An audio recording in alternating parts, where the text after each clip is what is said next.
Will that do? Yes. Good. Thank you. We're done.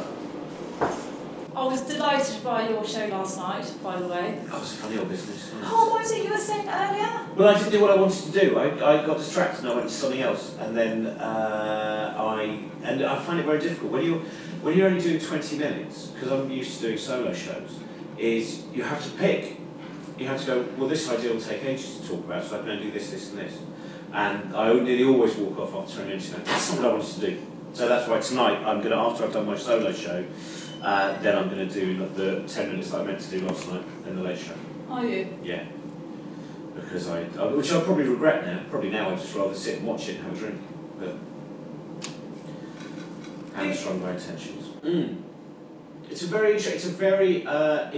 I mean, that thing which I find, which is the lie of the niceness of British people, which I actually think most British people are fine, by the way, but we have a level of kind of deference and apology, which is then actually masks the fact that we're furious with people. Yeah. Whereas I think that I generally, so far, have found in my 2 visits to Norway that people are very straight up, and you know, and they say what they mean. Yeah.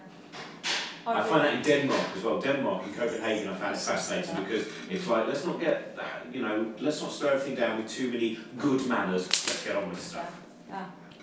You're verged on massivedom, aren't you? No, not really. I think I'll always be teetering in an art centre world. That's what I reckon. I kind of think, that I have, for the kind of thing I do, there's a finite number of people who are going to, it's never going to be, and I have no aspirations to, there's some towns I think, I wish I'd sold a few more tickets in Scunthorpe or wherever it might be, or Swansea. But overall, I don't kind of look and think, I want to be playing that big a theatre next time. I'm very happy to, as long as I can keep selling tickets in the level that I'm at. And then obviously I can also do weird shows and do shows with fantastic background noise there of the nerves of Daniel Kitson, who is expelling any excess weight before going on stage, which he'll be doing in approximately 10 minutes' time. But it's... was it just... Well, there's still excess weight, isn't it, Daniel? Yeah. Still weight. And now he's washing his hands, only because he knows this is being recorded. That wouldn't normally have happened. So it's... wash my hands as I always do. That's about the first time. Anyway, it doesn't matter.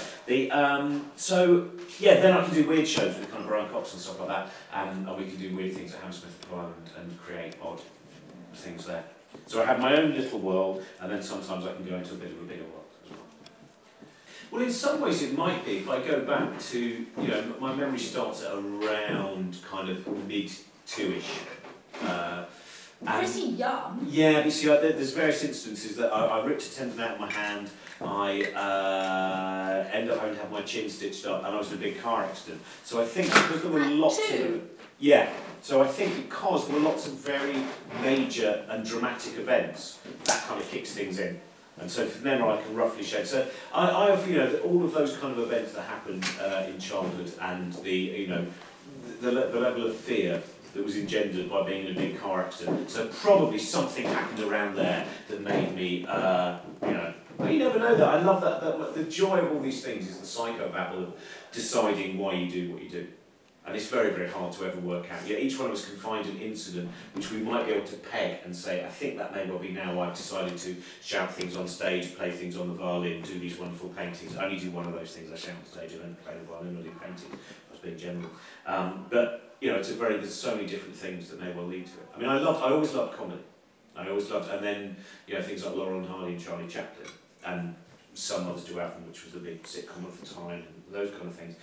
And then, when I was 12, the alternative comedy scene was really kind of burgeoning. So that then was, I always wanted to be a writer, I always wanted to write or create something, and then the alternative comedy scene started in 1979, and I was probably aware of it in about 1980 when I was 11 years old. Suddenly there was Alexis Sayle, and Rick Mail was turning up on things, Kevin Turvey, all of that, and it seemed so very, very exciting. I was too young for punk, but just the right age to be taken in by this seemingly anarchic slapstick and kind of angry politics.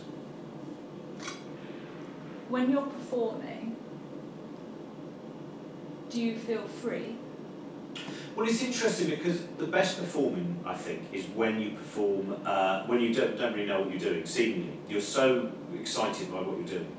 And sometimes I don't know whether free, because I'm always aware of things. I've always got an internal monologue going, no, don't do that, what are you doing that for? Oh, and then sometimes you just go off on one, and you lose the internal monologue, and then you find yourself 20 minutes later going, I have no idea what I was talking about. And people come up to you after a gig sometimes and say, I like the bit you did about that. And you go, I didn't do anything like that. But you did. No, I didn't. But you did, yeah. And eventually you go, oh, maybe I did do something on that. Like Daniel last night when he was doing his work in progress. Work in progress is always one of the most, because there's an incredible level of terror. You have perhaps 2 hours of ideas you haven't spoken to anyone about. And then you're standing in front of an audience of, might be 80 people, might be 200 people, whatever. And you're just finding out whether there's anything in these ideas, whether these ideas are funny, whether these ideas are null, void, hack, whatever.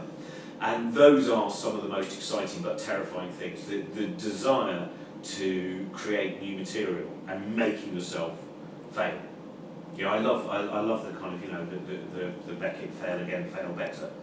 Because that's the only, if you do any form of performance writing, whatever, you have to constantly go out of what the comfort zone. Because the comfort zone is, I've got this hour that works and I can do that for the rest of my life. Oh no, I better come up with an idea that may well fail. I may well have that moment where everyone walks out and just goes, oh, that was rubbish. You have to occasionally be, you know, there's no way you can always, I think, be at the top of the game or good. You have to constantly drag yourself into a mire of uncertainty. So, you're pretty happy in that zone, aren't you? Well, I don't know. You see, the thing that I find difficult is I can always find fault. Most of the comedians I know are of a similar bent, the people I hang around with. You can see the imperfections of things, and when things work perfect, you just go, oh, good, no, right. But the moment there's a fault in it, then you put on your hair shirt. So yeah, generally when I'm touring, most nights there'll be something I go, that was all right, no, that was better than that, no, why did I do that? So you've always got, it is this constant, I remember talking to a psychologist friend of mine, and I said, you know that internal monologue that's just always kind of there? And he said, no. I said, what, don't you always have you know, all the time, just constant thought processes and these little aberrations going on? He said, no. And it was the first time that I found out that not everyone has a constant babble. Most of the people I know, I think, do have a constant babble of this kind of DVD commentary of your own life, I suppose. Yeah. It's like you're permanently on the explorative zone of your own creativity. And sometimes that zone takes you into areas outside the norm, especially that other people would not be happy with. Yeah. But do you think that because you had that experience of being in a bad car crash when you were 2, that's made you very comfortable with those zones because you see them for what they are against that yardstick?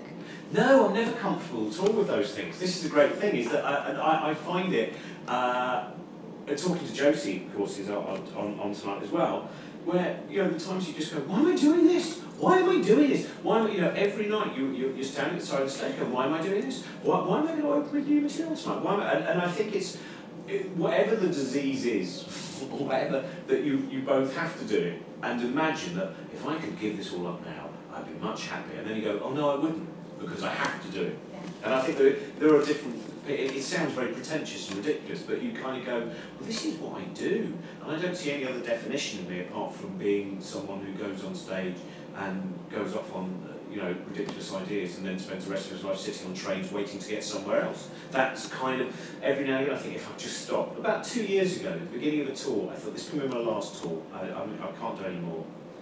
And then, of course, during that tour I started to get ideas of something else I want to talk about, and I thought, well, I'm going to do another show, and then you find yourself 5 tours down the line. You're compulsive. Yeah, you can't, you have to do it. There's another Beckett one, you know, which was, I'm going to say this wrongly, but was it, I can't, you a Beckett fan? No. What's it, it's I can't go on, I must go on, no, you can't go on, I must go on, I think that's, I'm trying to think, it's, I can't go on, but it's that thing which is, I can't go on, I must go on. I'll go on. That's it. That is a crazy. I've got that quite wrong. But yeah, all that time going, what am I doing here? What am I here? And you also, last night before I went on, I thought, I'm a bit tired. I don't think I'm really going to enjoy it very much. I'm probably not going to do the stuff that I'm meant to do. Maybe I could just run away now. But you know that if someone suddenly came in and went, actually the gig's cancelled, then you go, oh, this nervous energy, what am I going to do with it? I'm now going to have to go and shout in the middle of a field, you know, and make snowmen as an audience here in Oslo.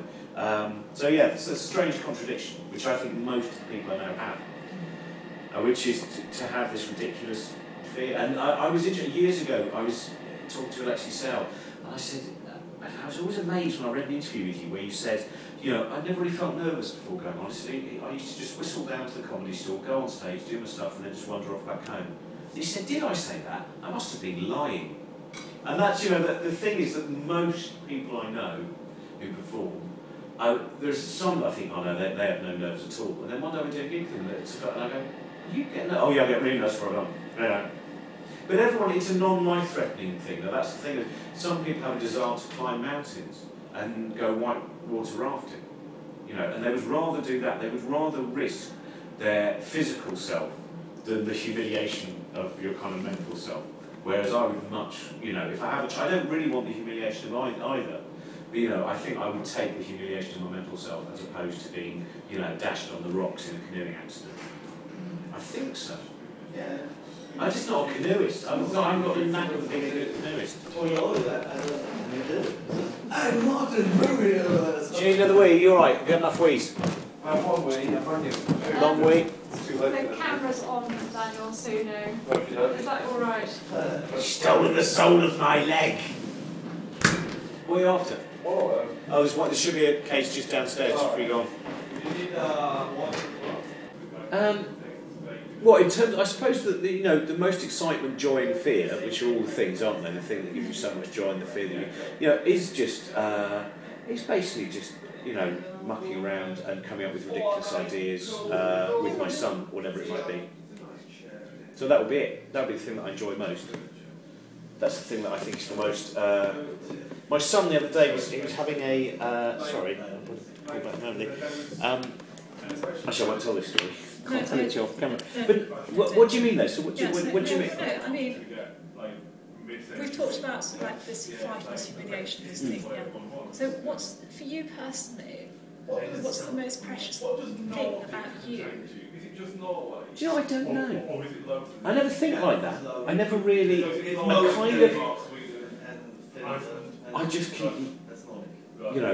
moving and create. To me, the most important thing is to try and avoid getting hung up on looking at other people, where they are and what they're doing, whatever, and just creating, whether that's creating on an individual, not even in terms of in your work, but in your life, in whatever you're doing, in your family, etc., is to actually do something. And I think the older I've got, like now I've hit mid-40s, 43 years old, is I go, we don't get worried about other people's stuff, just get on with it.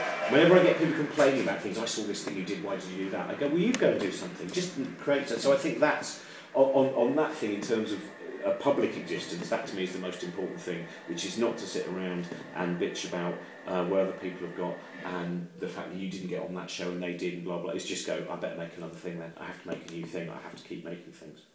Thank you. Does that make sense? I don't know if it does make sense. It does. To me, it is just the answer is always just create.